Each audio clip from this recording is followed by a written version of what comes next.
The dawn came with fire in the sky.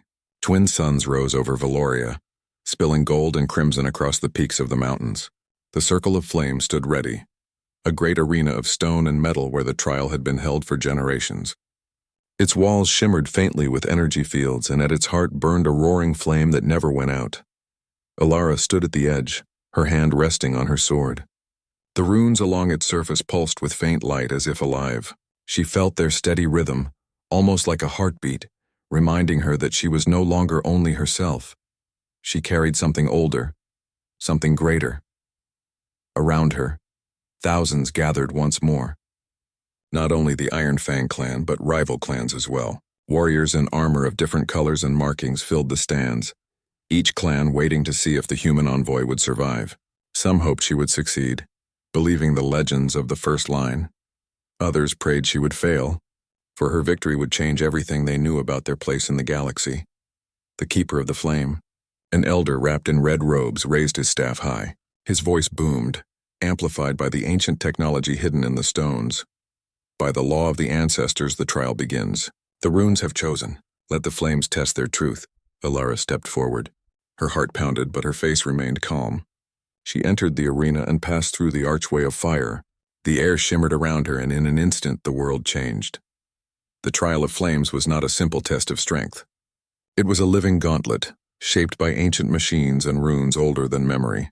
The first trial appeared before her as the flames parted, forming a path of burning stones suspended over a chasm. Heat rose in waves, the air choking, the stones glowing red as if they might melt under her feet. Alara tightened her grip on her sword. She stepped forward carefully, each stone threatening to crumble. She remembered her training on Earth, when she had climbed cliffs in the deserts and crossed mountains in storms. She kept her focus, her balance steady. Step by step she crossed, her blade glowing faintly as if guiding her way. When she reached the other side, the path collapsed behind her, vanishing into fire. The second trial came swiftly. From the smoke emerged creatures of flame, towering beasts with molten skin and burning eyes. They roared and rushed at her, claws like fire swords. Alara steadied her breath. She did not charge blindly. Instead, she waited, studying their movements. The first beast struck down, flames bursting across the stone. She rolled aside, then slashed at its arm. Her steel blade cut true, the runes along it flaring brighter, and the creature shrieked as it dissolved into sparks. The others attacked in fury, but Alara fought with precision. She moved lightly, never wasting strength, letting her blade and instincts guide her. Each strike broke another beast until the flames around her scattered into embers. The crowd watching outside gasped as the walls of the arena trembled with each victory. The third trial was unlike the others. The flames twisted into illusions, shadows of people from her past. She saw her father, her friends, her teachers back on Earth. They called to her, their voices heavy with doubt. You cannot win, Alara. You are only human. They will never accept you. Her chest tightened. For a moment, fear gripped her. But then she raised her sword and the runes glowed brighter, pushing back the voices. She spoke aloud, her voice steady. I am human, and that is enough. The illusions shattered like glass, vanishing into smoke. At last she came to the final gate. It stood tall, carved of black stone with ancient runes etched deep into its surface. At its center burned a light brighter than fire, a living core of the trial.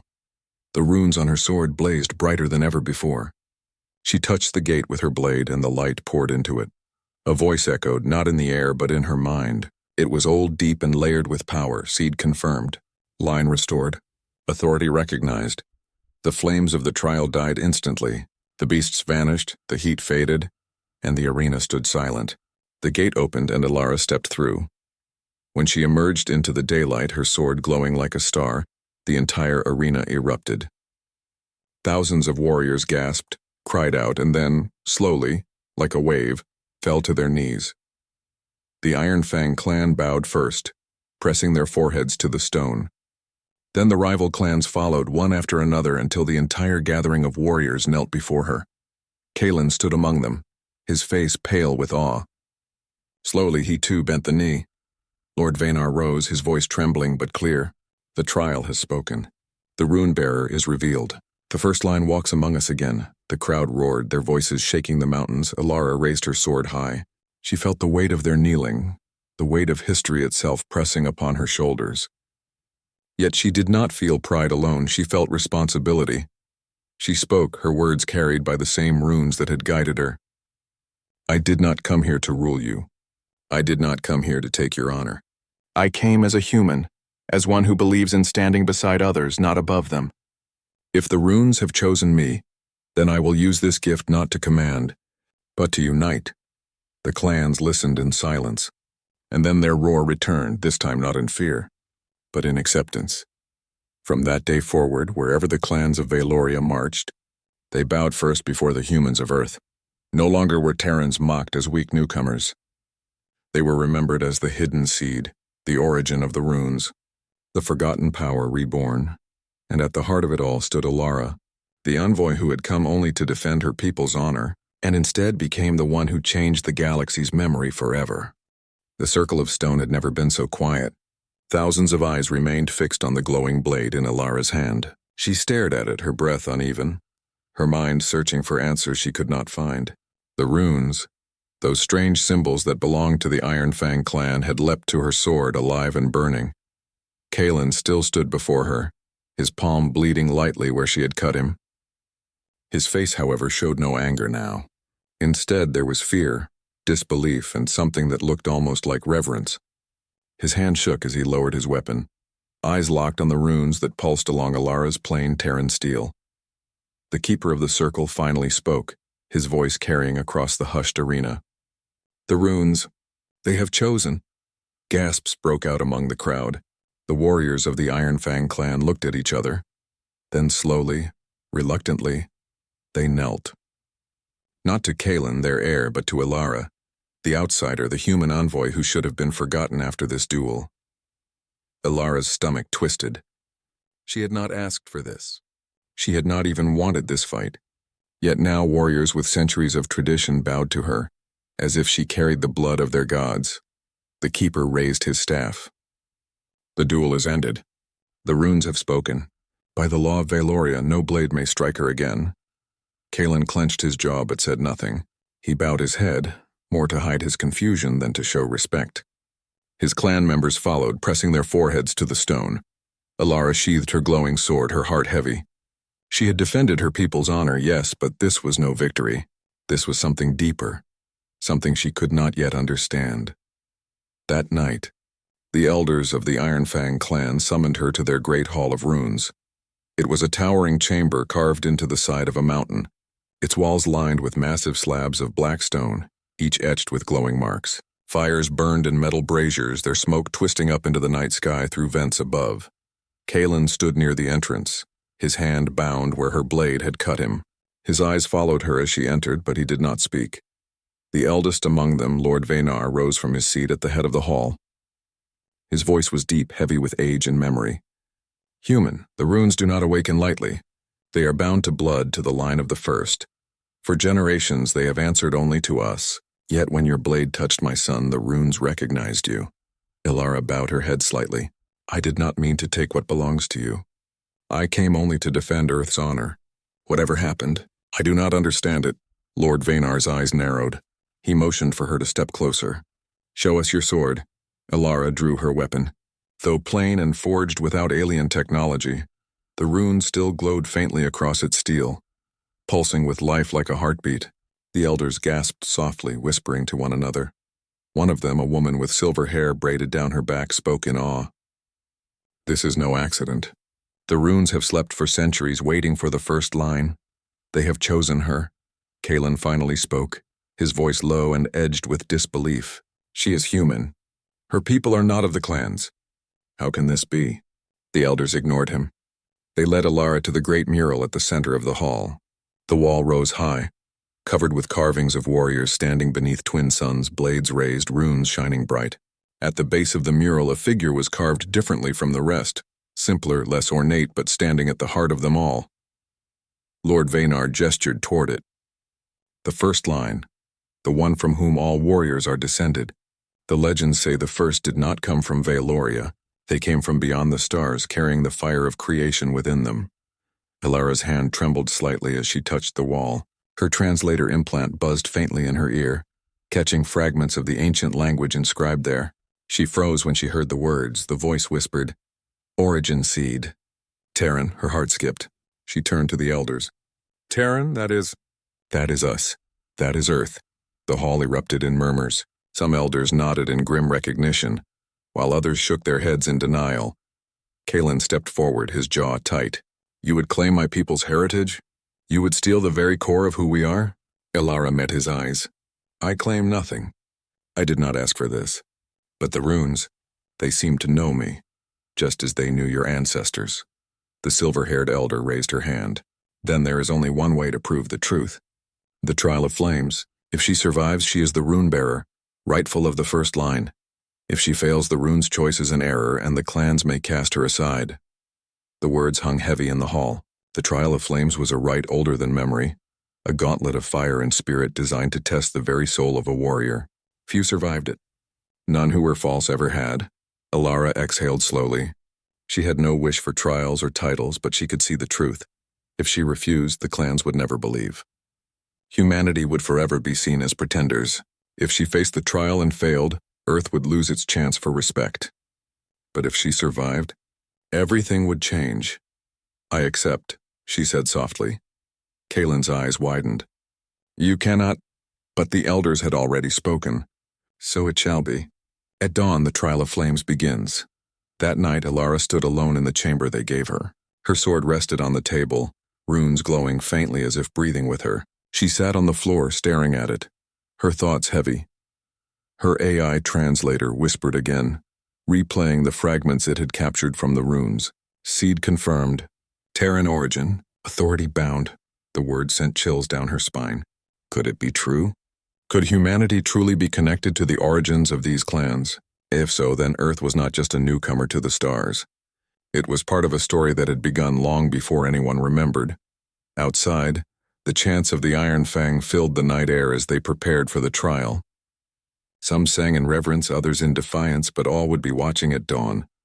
Ilara closed her eyes. She thought of Earth, of her people, of the quiet blue planet that many across the galaxy still mocked as weak. She had not come here to lead, but perhaps fate had chosen otherwise. When she opened her eyes again, the runes on her blade pulsed brighter, as if answering her resolve. And so the night passed, heavy with silence and firelight, as the first human chosen by the runes prepared to step into the Trial of Flames. The twin suns of Valoria hung low in the sky, painting the horizon in shades of red and gold. Their light fell across the ancient circle of stone, a place where countless duels had been fought for honor, power, and survival.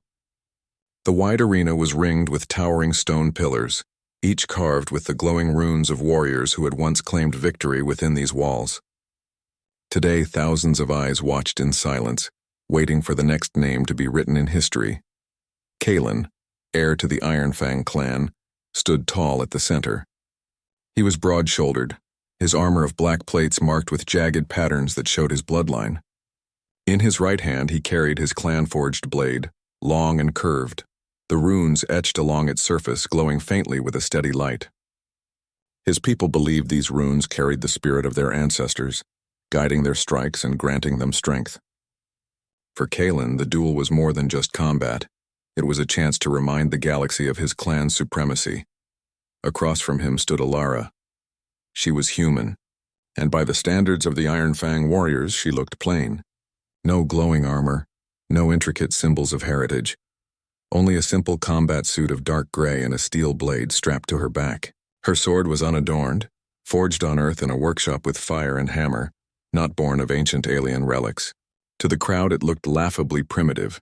Murmurs rippled through the stands as Ilara stepped into the circle. Voices rose, mocking her in a dozen languages. A human? This is an insult. Does she not know she faces Kalen, son of the Iron Fang? She should bow and leave before blood is spilled. But Ilara did not turn back. She walked with steady steps, her eyes calm, her face unreadable. She had not come to Valoria to fight. She had been sent as an envoy to speak for Earth in the growing Galactic Council. But when Kalen insulted her people, calling them weak, unworthy, and little more than children playing at war, she could not remain silent. Her honor and her planet's honor demanded a response, and so she had accepted his challenge.